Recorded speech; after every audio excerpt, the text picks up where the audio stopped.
Good morning students. आज हम पढ़ेंगे इलेक्ट्रोमैग्नेटिक इफेक्ट।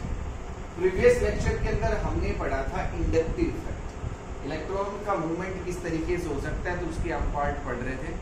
फर्स्ट पार्ट जो था वो हमने पढ़ लिया था इंडक्टिव इफेक्ट। दूसरा क्या है, इलेक्ट्रोमैग्नेटिक इफेक्ट। तो क्या होता है electromagnetic effect? The complete shift of pi electrons from A multiple bond one of the bonded atom at the demand of attacking reagent is called electromagnetic effect। क्या मतलब हुआ कि आपके पास सपोज करो कार्बन डबल बॉन्ड कार्बन, क्या है, carbon double bond carbon, इसमें से एक सिग्मा बॉन्ड है और एक कैसा बॉन्ड है, पाई बॉन्ड। एक सिग्मा होता है और दूसरा पाई। तो पाई बॉन्ड के जो इलेक्ट्रॉन्स हैं वो पाई इलेक्ट्रॉन्स कहलाएंगे और जो सिग्मा बॉन्ड के इलेक्ट्रॉन्स हैं उनको हम सिग्मा इलेक्ट्रॉन्स बोलेंगे। सिंपल है बिल्कुल, ठीक है।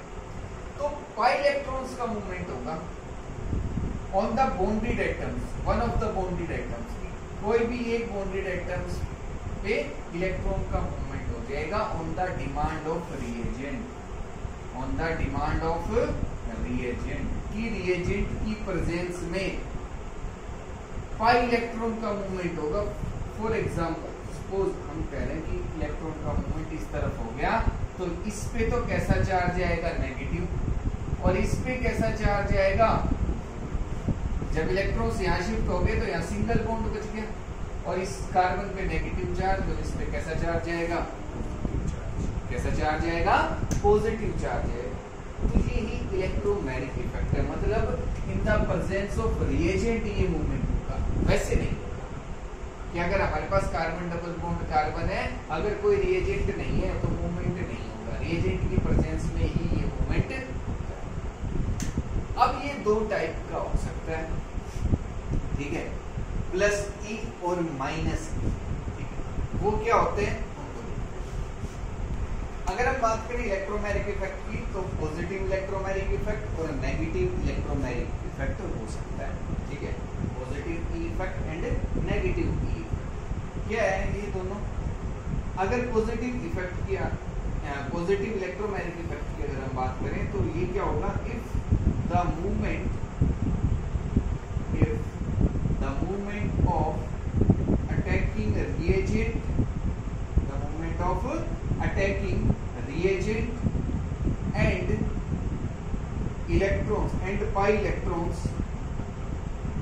takes place on the same atom, on the same atom, then it is known as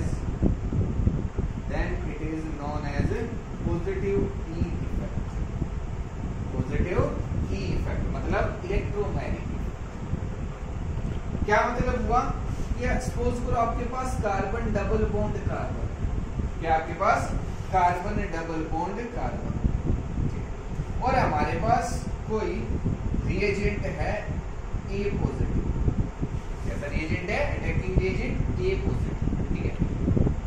अब इसकी प्रेजेंस में इलेक्ट्रॉन्स का मूवमेंट होगा और इलेक्ट्रॉन्स का मूव करके, सपोज कर लो हमने सपोज किया कि इस कार्बन एटम के इलेक्ट्रॉन्स जो है वो मूव, जब इस कार्बन पे इलेक्ट्रॉन्स मूव करेंगे तो क्या स्ट्रक्चर बनेगी, कार्बन सिंगल बॉन्ड कार्बन और इस कार्बन पे नेगेटिव चार्ज और इस कार्बन पे पॉजिटिव चार्ज। ऐसा ही है, ठीक है। अब जो अटैकिंग रिएजेंट है, इसको चलो मैं यहाँ लिख लेता हूँ अटैकिंग रिएजेंट को इस पोजीशन पे। अब जो अटैकिंग रिएजेंट है वो कहाँ अटैक करेगा, ये अटैकिंग रिएजेंट की प्रेजेंस में ही हो रहा था, चलो ठीक है। अब जो अटैकिंग रिएजेंट है वो कहाँ अटैक करेगा, इस कार्बन को, क्योंकि इस पे कैसा चार्ज है, पॉजिटिव चार्ज। अब पॉजिटिव चार्ज किसी अटैकिंग रिएजेंट पे होगा तो वो कहाँ अटैक करेगा, पॉजिटिव पे करेगा, नेगेटिव पे करेगा, डेफिनेटली नेगेटिव पे करेगा। पॉजिटिव पॉजिटिव तो एक दूसरे को रिपेल करते हैं, तो इसी पे अटैक करेगा। तो हम इसमें क्या देख रहे हैं कि जिस कार्बन एटम पे इलेक्ट्रॉन का मूवमेंट हो रहा है उसी कार्बन एटम पे जो रिएजेंट है अटैक करता है। तो दोनों एक ही कार्बन एटम पे हो रहे हैं, तो इसका मतलब ये पॉजिटिव इलेक्ट्रोमैग्नेटिक, ऐसा इफेक्ट है पॉजिटिव इलेक्ट्रोमैग्नेटिक, ठीक है। ये समझ में आ गया होगा। नेक्स्ट अगर हम बात करें नेगेटिव इलेक्ट्रोमैग्नेटिक इफेक्ट, ये क्या होगा? If the movement of pi electrons and reagent takes place, या हम लिख सकते हैं अटैकिंग reagent, लिख सकते हैं attacking reagent takes place on different carbon atoms, then it is known as minus E effect. क्या बोलेंगे इसको? माइनस ई इफेक्ट हम बोलेंगे, ठीक है। For example carbon double bond carbon, और अब जो हमारे पास अटैकिंग रिएजेंट है वो मैंने सपोज कर लिया कि बी नेगेटिव है। कैसा है? बी नेगेटिव है। ये क्या हमारे पास अटैकिंग रिएजेंट, अब रिएजेंट की प्रेजेंस में इलेक्ट्रॉन्स का मूवमेंट होगा। हमने फिर से सपोज कर लिया इसी कार्बन एटम के ऊपर, जो पाई इलेक्ट्रॉन्स है वो काम मूव करके इस कार्बन एटम, इस पे भी कर सकते हैं, कोई उसमें डिफरेंस नहीं होगा। जब इस पे अगर कार्बन एटम मूव कर रहे हैं तो इस कार्बन पे तो नेगेटिव चार्ज और इस कार्बन पे पॉजिटिव चार्ज। अब हमारा जो अटैकिंग रिएजेंट है बी नेगेटिव, वो कहाँ अटैक करेगा? इस पे तो नहीं करेगा, वो इस कार्बन पे। अब देखो इसके अंदर कि जिस कार्बन एटम पे इलेक्ट्रॉन्स का मूवमेंट हुआ है, अटैक उस पे नहीं हो रहा, अटैक तो इस पे नहीं हो रहा कि इस पे जब इलेक्ट्रॉन्स मूव करके तो इस पे तो नेगेटिव चार्ज आ गया, लेकिन अटैक कौन से पे हो रहा है? जिस पे पॉजिटिव चार्ज। तो ये कैसा इफेक्ट होगा? Minus E effect. ये कैसा इफेक्ट होगा? Minus E effect, negative electromagnetic, ठीक है। ये बिल्कुल सिंपल है, समझ में आ गया होगा, ठीक है। पॉजिटिव इलेक्ट्रोमैग्नेटिक इफेक्ट और नेगेटिव इलेक्ट्रोमैग्नेटिक इफेक्ट क्या हो, ठीक है। ये इसका इलेक्ट्रोमैग्नेटिक इफेक्ट क्या है? मेनली आपको ये याद रखना है, in the presence of reagent movement of pi electron take place. Attacking reagent की प्रेजेंस में ही मूवमेंट होगा, वैसे नहीं होगा। ये सब हम आगे रिएक्शंस में, ठीक है। तो ये था हमारे पास इलेक्ट्रोमैग्नेटिक इफेक्ट। नेक्स्ट जो टॉपिक है हमारे पास रेजोनेंस, वो क्या है उसको देखते हैं। नेक्स्ट जो हमारे पास टॉपिक है वो है रेजोनेंस, ठीक है। काफी इंपॉर्टेंट टॉपिक है रेजोनेंस। कॉम्पिटिटिव एग्जाम्स में बहुत सारे कॉन्सेप्ट्स को, क्वेश्चंस को सोल्व करने में, उनके आंसर बताने में हम रेजोनेंस की हेल्प लेंगे, उसका यूज करेंगे। तो रेजोनेंस समझना बहुत जरूरी है। बहुत सारी रिएक्शंस में इन्वॉल्व होगा, प्रोडक्ट्स को फिल्टर करने की कोशिश करेगा कि आपके पास प्रोडक्ट क्या फॉर्म होंगे, वो रेजोनेंस के बेसिस पे ही हम एक्सप्लेन कर सकते हैं कि कौन सा मेजर प्रोडक्ट बनेगा, कौन सा माइनर प्रोडक्ट बनेगा। तो ये रेजोनेंस काफी इम्पोर्टेंट रोल प्ले करता है ऑर्गेनिक के अंदर, ऑर्गेनिक केमिस्ट्री के अंदर, ठीक है। तो ये आपको ध्यान से समझना है रेजोनेंस क्या है। वैसे तो ये जो इलेक्ट्रॉन मूवमेंट के लिए जितने भी मैंने टॉपिक्स अभी बताए सारे इंपॉर्टेंट है, लेकिन रेजोनेंस इनमें से काफी इंपॉर्टेंट, सबसे ज्यादा इंपॉर्टेंट, ठीक है। तो रेजोनेंस क्या है? The representation of molecule by different electronic arrangements is called resonance, is called resonance. कि हम डिफरेंट इलेक्ट्रॉनिक अरेंजमेंट से किसी मॉलिक्यूल की स्ट्रक्चर को एक्सप्लेन कर रहे हैं, लिख रहे हैं, राइट कर रहे हैं, वो क्या है? Resonance. For example benzene, benzene की जो स्ट्रक्चर होती है वो कुछ इस तरीके से, इसका जो फॉर्मूला होता है वो है C6H6। क्या होता है? C6H6। अब एक बेंजीन की स्ट्रक्चर में ये भी बना सकता हूं, कुछ इस तरीके से। तो ये दोनों ही किसकी स्ट्रक्चर्स हैं? बेंजीन। तो मैं अब ये जो रिप्रेजेंटेशन है मेरा बेंजीन की स्ट्रक्चर का, ये रेजोनेंस कि मैंने दो स्ट्रक्चर्स एक्सप्लेन किए बेंजीन की, दोनों में इलेक्ट्रॉन अरेंजमेंट जो है वो अलग है, दोनों में जो इलेक्ट्रॉन अरेंजमेंट है वो क्या है? अलग है, ठीक है। तो ये क्या है? रेजोनेंस। क्या है ये? रेजोनेंस। और ये जो स्ट्रक्चर्स हैं इनको हम बोलते हैं रेजोनेटिंग स्ट्रक्चर्स। क्या बोलेंगे? रेजोनेटिंग स्ट्रक्चर्स, ठीक है।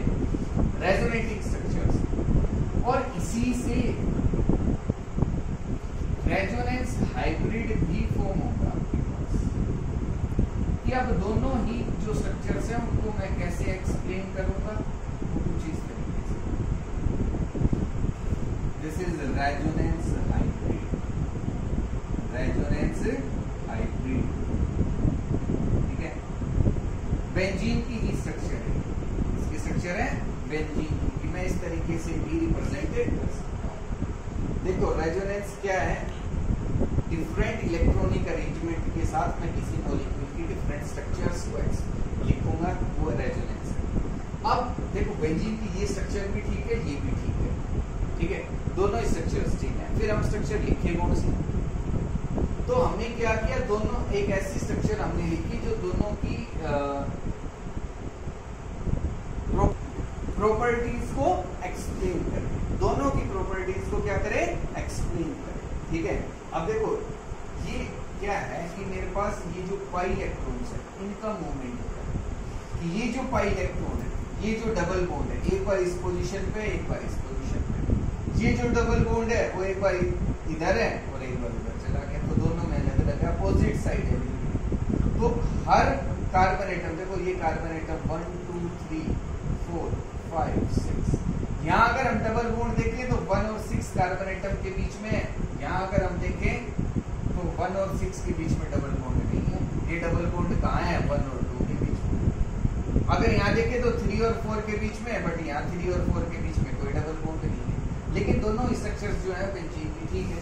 तो हमने क्या किया, एक ऐसी स्ट्रक्चर बनाई जो दोनों की प्रॉपर्टीज शो कर रही है, और ये जो सर्कल है, ये जो रिंग हम लिख रहे हैं, ये क्या रिप्रेजेंट कर रहा है, electron, pi electron density, pi electron density on benzene ring, on benzene ring, कि ये जो पाई इलेक्ट्रॉन्स हैं ये पूरी रिंग पे फैले हुए हैं, ये 1 और 2 पोजीशन पे भी नहीं है फिक्स, और 1 और 6 पोजीशन पे भी नहीं है, सभी पोजीशंस पे इक्वली प्रेजेंट है। तो मैं इस जो ये पाई इलेक्ट्रॉन्स हैं इनको मैं रिप्रेजेंट कर रहा हूँ इस तरीके से कि ये पूरी रिंग के ऊपर फैले हुए हैं, तो ये पाई इलेक्ट्रॉन डेंसिटी को रिप्रेजेंट कर रहा है, इसको रेजोनेंस हाइब्रिड बोलते हैं। क्या बोलते हैं, रेजोनेंस हाइब्रिड। अब आगे हम देखेंगे कि हम रेजोनेटिंग स्ट्रक्चर्स कैसे ड्रा कर सकते हैं, कितने टाइप का हो सकता है आपका रेजोनेंस इफेक्ट, ठीक है। क्या होता है रेजोनेंस इफेक्ट, वो सब हम देखेंगे।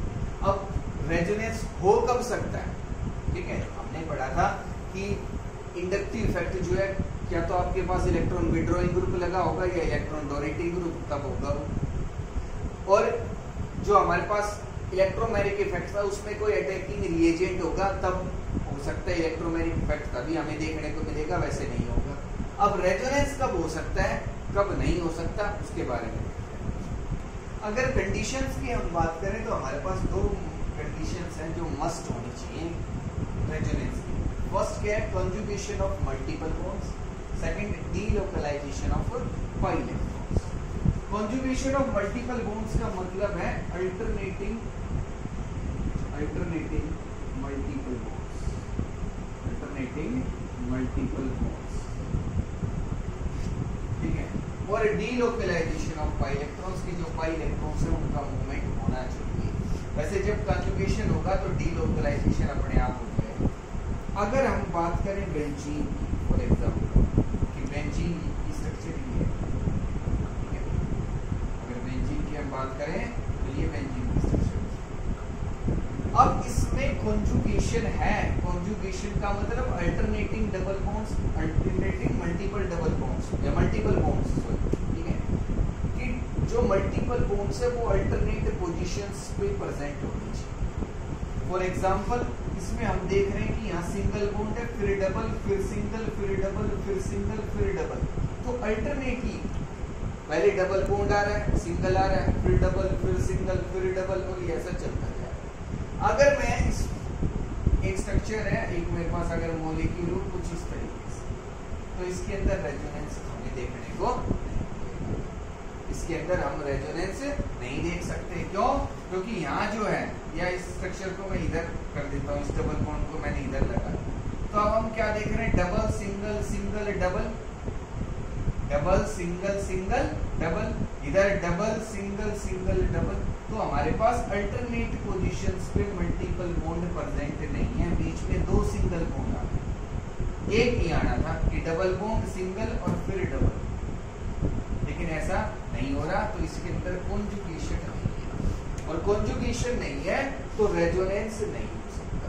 कॉन्जुगेशन नहीं है तो रेजोनेंस नहीं हो सकता। ठीक है, ये आपको समझ में आ गया होगा। ठीक है, क्या दो कंडीशंस हैं। अब हम देखेंगे कि रेजोनेंस इफेक्ट, कि रेजोनेंस का क्या इफेक्ट पड़ता है, कि कैसे वो कितने टाइप का हो सकता है। ठीक है, किस तरीके से हम रेजोनेटिंग स्ट्रक्चर्स को ड्रॉ करेंगे, वो सब हम देखेंगे। रेजोनेंस इफेक्ट की अगर हम बात करें तो रेजोनेंस इफेक्ट जो है वो कब हमें देखने को मिलेगा, जब हम चेन या रिंग के साथ एक इलेक्ट्रॉन विड्रॉइंग या इलेक्ट्रॉन डोनेटिंग ग्रुप उसके साथ अटैच करते हैं।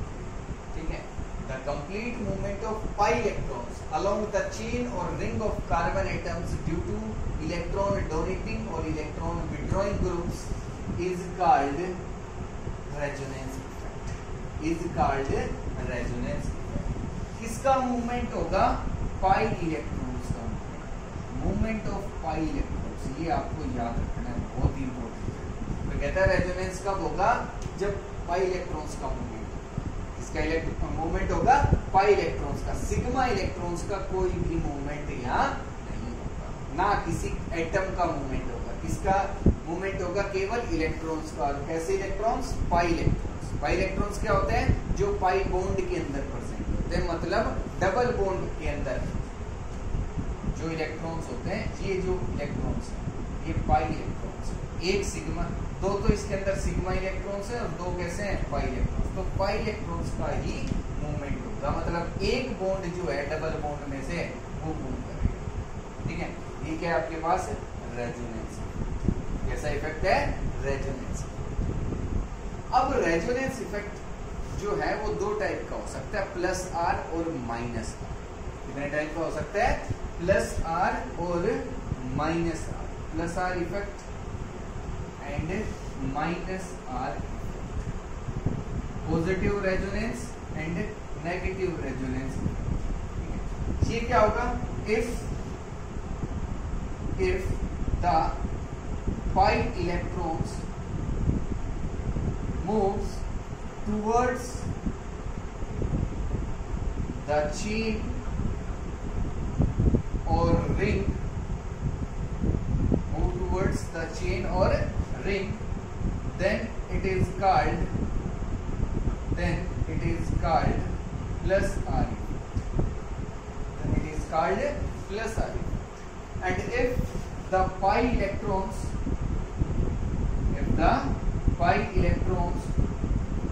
moves away from chain or ring, then it is called minus R. अगर इलेक्ट्रॉन्स रिंग से या चेन से दूर जा रहे हैं तो माइनस आर इफेक्ट, और अगर रिंग और चेन की तरफ आ रहे हैं तो प्लस आर इफेक्ट। तो कैसा इफेक्ट होगा? Plus R effect. ठीक है, positive resonance effect and negative resonance. अब कौन कौन से ग्रुप्स हैं जो पॉजिटिव रेजोनेंस इफेक्ट शो करेंगे और कौन कौन से ग्रुप्स हैं जो नेगेटिव रेजोनेंस इफेक्ट शो करेंगे, वो देखिए। जो groups plus R effect show करेंगे वो हो सकते हैं माइनस एक्स ग्रुप, मतलब हैलोजन। ठीक है, 3 लोन पेयर ऑफ इलेक्ट्रॉन्स हो सकते हैं हैलोजेंस। क्या है हमारे पास? Halogens. For example chlorine, bromine, iodine, ये सब प्लस आर कैसा इफेक्ट शो करेंगे? Plus R. NH2, OH, OR etcetera, ये सभी जो ग्रुप्स हैं ये प्लस आर इफेक्ट शो करेंगे। मतलब ये इलेक्ट्रॉन्स को रिंग की तरफ या चेन की तरफ खींचेंगे नहीं, उनसे उनको इलेक्ट्रॉन्स देंगे, क्योंकि इनके पास लोन पेयर ऑफ इलेक्ट्रॉन क्या प्रेजेंट है? Loan pair of. अगर माइनस आर इफेक्ट की हम बात करें तो NO2 ग्रुप हो सकते हैं, COH ग्रुप हो सकता है, CHO एंड COR, ये जितने भी ग्रुप्स हैं ये सभी माइनस आर इफेक्ट शो करते हैं। N double bond O NO2 की structure C double bond O OH, C double bond O OH, C double bond O OR। ये जो मैं दिखा रहा हूँ ना, ये this side attach to the chain और द रिंग। ये जो साइड है ये किससे अटैच रहेगी? रिंग से या चेन से, और जो ग्रुप बच गया उसके स्ट्रक्चर में रहेगी। तो इस स्थिति में हम क्या देख रहे हैं कि सभी में डबल बॉन्ड प्रेजेंट है। क्या प्रेजेंट है? Double bond. तो मतलब जिन ग्रुप्स में डबल बॉन्ड प्रेजेंट होगा वो -R इफेक्ट शो करेंगे। कैसा इफेक्ट शो करेंगे?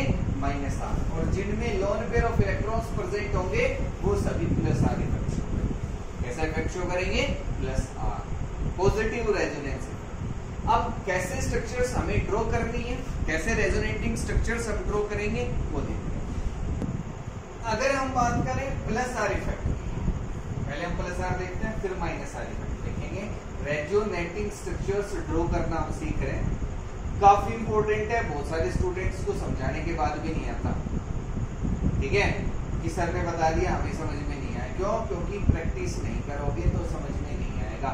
यहाँ मैंने बोर्ड पे कर दिया, आपने ऐसे कैसा नोटबुक में नोट कर लिया और उसको कभी भी रिवाइज नहीं किया। रेजोनेटिंग स्ट्रक्चर्स ड्रॉ करके नहीं देखी, रफ नोटबुक में ड्रॉ करनी नहीं है। जब तक प्रैक्टिस नहीं करोगे नहीं होंगी, गलत कर दोगे, ठीक है। और रेजोनेटिंग स्ट्रक्चर्स के बेसिस पे बोर्ड एग्जाम्स में क्वेश्चन भी आते हैं जहां वो रेजोनेटिंग स्ट्रक्चर्स ड्रॉ करने के लिए कहें, तो ये आपको जरूर आनी चाहिए। अब हम पहले देख रहे हैं +R इफेक्ट की पॉजिटिव रेजोनेंस इफेक्ट होगा तो जो कैसे स्ट्रक्चर्स हैं। तो देखो क्या होगा कि जब हमारे पास ये मैंने हेलोजन ग्रुप लिया X ग्रुप, इस पे 3 loan pair of electrons present होंगे। तो क्या होगा कि ये जो इलेक्ट्रॉन्स हैं, जो लोन पेयर ऑफ इलेक्ट्रॉन्स हैं, ये हेलोजन और इस कार्बन एटम के बीच में मूव कर जाएंगे। और ये जो मल्टीपल बॉन्ड था आपके पास, ये जो डबल बॉन्ड है, ये नेक्स्ट कार्बन एटम पे चला जाएगा। हमारे पास हर पोजीशन पे एक कार्बन एटम है कि इस पोजीशन पे भी कार्बन एटम है, यहाँ भी, इधर भी और इधर। तो इस कार्बन एटम के ऊपर जाएगा। तो ये एरो आपको इसी तरीके से दिखानी है। अब कई स्टूडेंट्स क्या करते हैं कि X ग्रुप है, ये इलेक्ट्रॉन्स इधर शिफ्ट किए और ये इस तरीके से कर दिया। ये गलत है, ये नहीं करना है आपको। जब मैंने कहा कि ये इलेक्ट्रॉन्स जो है इस कार्बन एटम पे मूव हो रहे हैं, तो ये एरो इस कार्बन एटम पे ही होनी चाहिए, कहीं और नहीं जानी चाहिए। आगे पीछे इधर कर दी या पहले कर दी, गलत है वो, ये सभी गलत है। ये एरो तो इसी तरीके से आपको केयरफुली जो एरो है उसको ड्रॉ करना है कि सर ने कैसे बताया उसी तरीके से, ठीक है। तो इस X ग्रुप की प्रेजेंस में क्या होगा कि ये जो इलेक्ट्रॉन्स है वो इधर मूव करेंगे और ये नेक्स्ट कार्बन एटम, ठीक है। तो अब क्या होगा, इससे क्या स्ट्रक्चर हमारे पास आ गई। स्टेप बाय स्टेप करोगे तो आसान रहेगा आपके लिए। तो देखो ये हमारे पास मल्टीपल बॉन्ड, ये डबल बॉन्ड अपनी प्रेजेंट है, ये वाला डबल बॉन्ड अपनी प्रेजेंट है। इससे ये स्ट्रक्चर आपको ड्रॉ करनी है, बहुत आसान है, ठीक है। कि ये डबल बॉन्ड तो अभी एज इट इज है, इनको तो हमने टच नहीं किया। यहाँ X ग्रुप लगा हुआ है और सिंगल बॉन्ड था, लेकिन जब ये इलेक्ट्रॉन्स इधर मूव करके आ गए तो यहाँ हो गया डबल बॉन्ड। यहाँ क्या कैसा बॉन्ड हो गया? डबल बॉन्ड हो गया। और 2 लोन पेयर तो अभी भी प्रेजेंट है। और इस पे कैसा चार्ज आएगा? पॉजिटिव। कैसा चार्ज आएगा? पॉजिटिव चार्ज आएगा X पे। क्यों? क्योंकि इसने इलेक्ट्रॉन डोनेट कर दी। जब इलेक्ट्रॉन्स डोनेट करती है तो कैसा चार्ज? पॉजिटिव। अब ये जो इलेक्ट्रॉन्स हैं वो मूव करके कहाँ गए? इस कार्बन एटम पे। तो इसका मतलब है इस कार्बन एटम पे कैसा चार्ज आएगा? नेगेटिव। और एक लोन पेयर हम शो करेंगे कुछ इस तरीके से, ठीक है।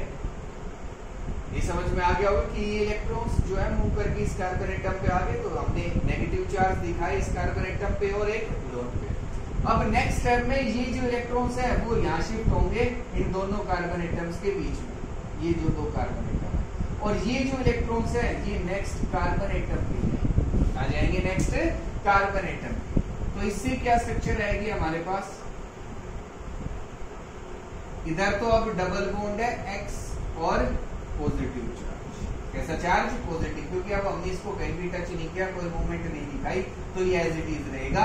इधर डबल बॉन्ड है, ये भी एज इट इज रहेगा। अब ये इलेक्ट्रॉन्स मूव करके इधर आ गए, तो इसका मतलब है यहाँ कैसा चार्ज आएगा आपके पास, नेगेटिव और लोन पेयर, नेगेटिव और लोन पेयर। और ये इलेक्ट्रॉन्स मूव करके इधर आ गए, तो मतलब अब यहाँ क्या आएगा आपके पास, डबल बॉन्ड। क्या आ गया, डबल बॉन्ड आ गया। तो ये स्ट्रक्चर आ गया, ठीक है।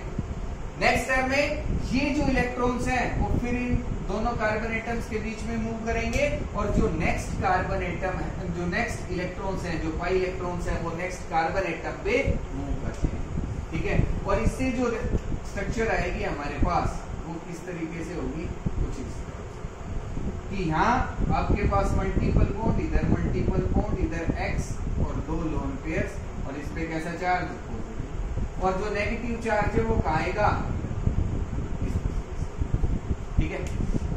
तो इस तरीके से हम रेजोनेटिंग स्ट्रक्चर्स ड्रॉ कर सकते हैं। और जो लास्ट स्टेप होगा उसमें क्या होगा, ये इलेक्ट्रॉन्स इधर मूव कर जाएंगे, ये जो इलेक्ट्रॉन्स हैं वो इन दोनों कार्बन एटम्स के बीच में मूव करेंगे, और ये जो इलेक्ट्रॉन्स थे ये वापस से कहाँ चले जाएंगे, एक्स, वापस से कहाँ चले जाएंगे, एक्स पे। और जब एक्स पे वापस चले गए तो एक्स और कार्बन एटम के बीच में फिर से सिंगल बॉन्ड, और इधर 3 लोन पेयर आपके पास हो गए एक्स के, और इधर डबल बॉन्ड, इधर डबल बॉन्ड, और इधर डबल बॉन्ड, तो मल्टीपल बॉन्ड्स। अब आप फर्स्ट स्ट्रक्चर देखो और लास्ट स्ट्रक्चर देखो, दोनों में क्या डिफरेंस है, इन बॉन्ड्स का डिफरेंस है कि इधर मल्टीपल बॉन्ड है, उसमें उस साइड चला गया, इसमें इधर ये मल्टीपल बॉन्ड है, इसमें इधर आ गया। तो ये सब हमें देखने को मिलेगा रेजोनेंस के अंदर। कुछ रेजोनेटिंग स्ट्रक्चर्स जो है वो इस तरीके से ड्रॉ कर सकते हैं। जो रेजोनेंस है ना वो स्टेबिलिटी कॉन्सेप्ट है कि जितनी ज्यादा रेजोनेटिंग स्ट्रक्चर्स होंगी किसी भी कंपाउंड की, वो उतना ही ज्यादा स्टेबल रहेगा, उतना ही ज्यादा क्या रहेगा, स्टेबल रहेगा। कि देखो ये जब इलेक्ट्रॉन्स का मूवमेंट चलता रहेगा तो ये कंपाउंड ज्यादा स्टेबल, ये कंपाउंड ज्यादा स्टेबल। फॉर एग्जाम्पल अगर मैं कहूँ कि आपके घर में अगर पैसे रखे और वो एक जगह ही है इकट्ठे हैं, तो चोर के लिए क्या होगा, आसानी रहेगी कि उसको पता रहेगा कि एक जगह पैसे रखे हैं, उसका मूवमेंट नहीं हो रहा है, तो वो एक जगह अटैक करेगा और चोरी कर सकता है। लेकिन अगर आप उसकी पोजीशन को बदल रहे हो रेगुलर टाइम पे, कि 1 दिन के अंदर या 2 दिन के अंदर, वीकली उसकी पोजीशन चेंज हो रही है, तो अब जो चोर आएगा उसके लिए आसानी नहीं होगी कि वो पैसे चुरा के ले जाए। क्यों? क्योंकि अब उसको नहीं पता कि पैसे किस पोजीशन में रखते हैं। ऐसा होगा, देखिए बिल्कुल सिंपल सा है एग्जांपल है, ठीक है। तो इसी तरीके से ये है कि अगर ये इलेक्ट्रॉन्स एक जगह फिक्स होंगे, ये पाई इलेक्ट्रॉन्स, तो कोई भी इलेक्ट्रोफाइल आएगा, इलेक्ट्रॉन लविंग स्पीशीज, और अटैक कर देगा, क्योंकि उसको पता है इलेक्ट्रॉन्स यही है, कहीं जा ही नहीं रहे। लेकिन जब रेजोनेंस होगा तो ये इलेक्ट्रॉन्स जो थे लास्ट में हमने देखा इधर आ गए, अब इधर तो कोई इलेक्ट्रॉन्स ही नहीं है, तो और ये जो मूवमेंट है ये लगातार चलता रहेगा। इससे मैं ये स्ट्रक्चर भी बना सकता हूँ, तो ये एक दूसरे में इंटरकन्वर्टेबल है, और जब ऐसा चलेगा तो जो अटैक है वो आसानी से नहीं होगा, और जो स्टेबिलिटी है इस कंपाउंड की, इस मॉलिक्यूल की, वो क्या हो गई, इंक्रीज हो गई। क्या हो गई, इंक्रीज हो गई, ठीक है। तो ये था प्लस आर इफेक्ट। इसमें हम देख रहे हैं इलेक्ट्रॉन्स कहाँ जा रहे हैं, रिंग, जो रिंग है उसकी तरफ जा रहे हैं, रिंग से दूर नहीं जा रहे, ठीक है।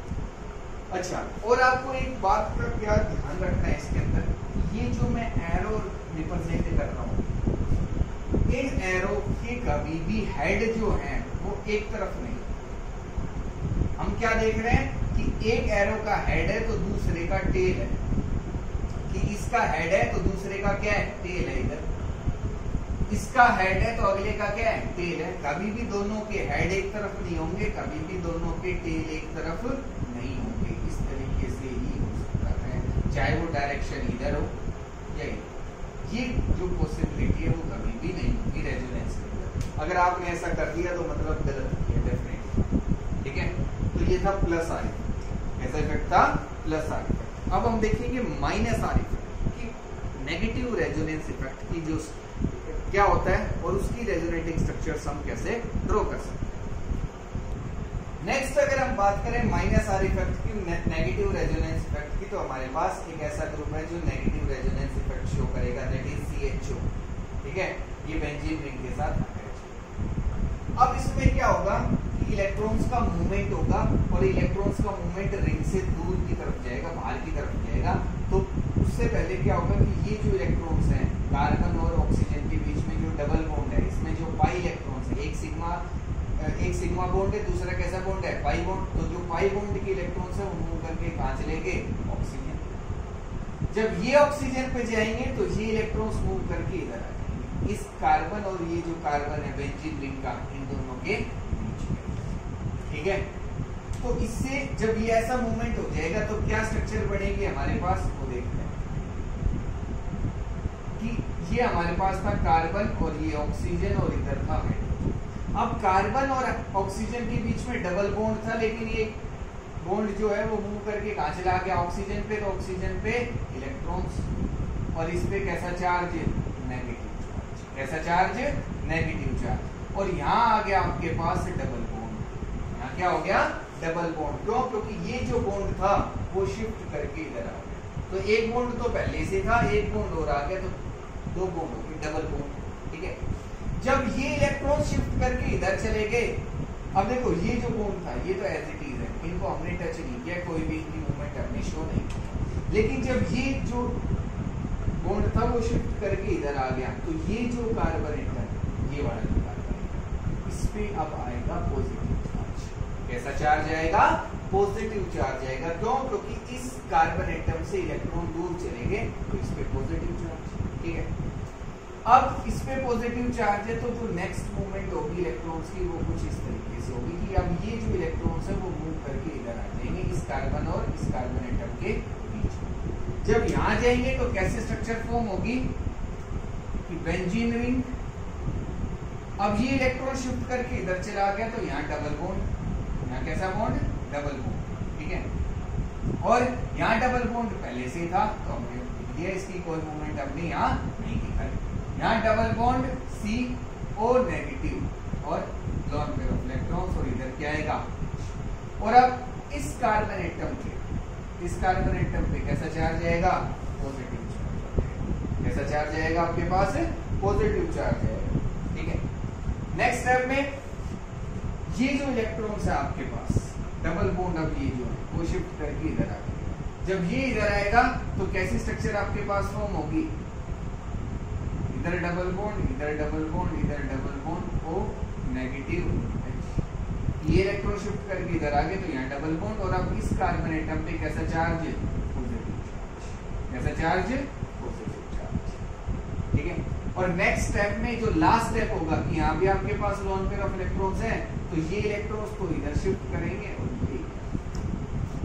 ये इलेक्ट्रॉन्स इधर शिफ्ट करेंगे, और ये वापस से ये जो डबल बॉन्ड था ये इधर आ गया। और जब ये इधर आ जाएगा तो आपके पास कैसी स्ट्रक्चर फॉर्म होगी, बेंजीन रिंग, इधर डबल बॉन्ड, इधर भी डबल बॉन्ड, इधर भी double bond, C double bond O, C double bond O. तो आपके पास ये रेजोनेटिंग स्ट्रक्चर्स हो सकती है। इसमें देख रहे हैं कि फर्स्ट स्ट्रक्चर और लास्ट स्ट्रक्चर सेम है, बस इसमें जो इलेक्ट्रॉन्स का अरेंजमेंट है वो अलग है। इसमें डबल बॉन्ड इधर है, उसमें उस साइड चला गया। ठीक है, तो इस तरीके से हम नेगेटिव जो रेजोनेंस इफेक्ट है या रेजोनेटिंग स्ट्रक्चर्स जो है वो ड्रॉ कर सकते हैं जब हमारे पास इलेक्ट्रॉन विड्रॉइंग ग्रुप है। अब आपको क्या करना है, अपनी नोटबुक के अंदर रेजोनेटिंग स्ट्रक्चर्स ड्रॉ करनी है। ठीक है, किसकी, एनिलीन की, मतलब जो बेंजीन रिंग पे हमने NH2 ग्रुप लगा दिया। कैसा ग्रुप लगा दिया, NH2। और दूसरा, जब हमने बेंजीन रिंग पर OH ग्रुप लगा दिया। कैसा ग्रुप लगा दिया, OH ग्रुप। ठीक है, और हमने बेंजीन रिंग के ऊपर ग्रुप लगा दिया NO2। कैसा ग्रुप लगा दिया, NO2 ग्रुप लगा दिया। तो इसकी रेजोनेटिंग स्ट्रक्चर ड्रॉ करनी है, और हमने इस पे ग्रुप लगा दिया COOH, C double bond O। ठीक है, यहाँ ध्यान से करना है कि इलेक्ट्रॉन का अरेंजमेंट कैसे दे रखा है बेंजीन रिंग में, और आपको कैसे इलेक्ट्रॉन्स का रिप्रेजेंटेशन करना है, रेजोनेटिंग स्ट्रक्चर्स में मूवमेंट कैसे दिखाना है, ये सभी को अपनी नोटबुक के अंदर करना। ठीक है, अगर नहीं आता है समझ में तो मेरे से जरूर पूछेंगे कि सर इसकी रेजोनेटिंग स्ट्रक्चर्स कैसे आएंगी, लेकिन ये सभी को आना जरूर चाहिए। नहीं आता है तो मेरे से जरूर पूछो, मैं फिर कह रहा हूँ। ठीक है, अब इससे आगे का जो है हमारे पास बच गया हाइपर कॉन्जुगेशन। वो क्या आता है उसको नेक्स्ट क्लास के अंदर करेंगे। ठीक है। और अगर इसमें कोई डाउट रहती है तो मेरे से पूछो, ठीक है।